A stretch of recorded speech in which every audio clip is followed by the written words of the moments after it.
शिक्षण आहे म्हणून खूप विरोधकात नाही जाते. एक सहकारी मंत्री म्हणून तुम्ही काय सांगाल? नाही, 2 दिवसाचा बरोबर मुख्यमंत्र्यांनी आणि सभागृहांनी बरोबर विचार करून ठरवलेला आहे. कारण हे पुढचे 4 महिने जे आहे ते कामाचे आहेत. त्यामुळे we have to concentrate more on the development. आणि नंतर परत पटकन सेशन येणार आहे. मार्चमध्ये सेशन आहे परत. पाटली जी कामं पेंडिंग आहेत ती झाली का नाहीत? कसं काय म्हणतात? पाठीमागची जी कामं पेंडिंग आहेत किंवा काय आहेत कुठल्या ते लेवलवरती असेंब्लीमधली की असेंब्ली लेवलवरचीच कामं त्याला ती प्रश्न विचारायला वेळ मिळत नाही म्हणून एक कामं होत आलेले आहे.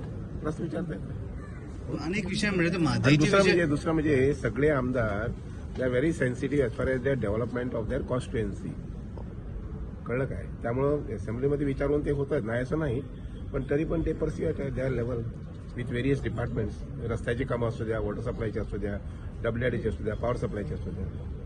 And I tell you we are with a fast pace of development. Sir पण एक गजाल ते विषय मेन्शन करता परतून की म्हादईचा विषय सायडीन दवरला. म्हादईचा विषय एक कांयच तो सायडीन दवरूं ना. सगळ्या संबंधी we are also very sensitive. Okay.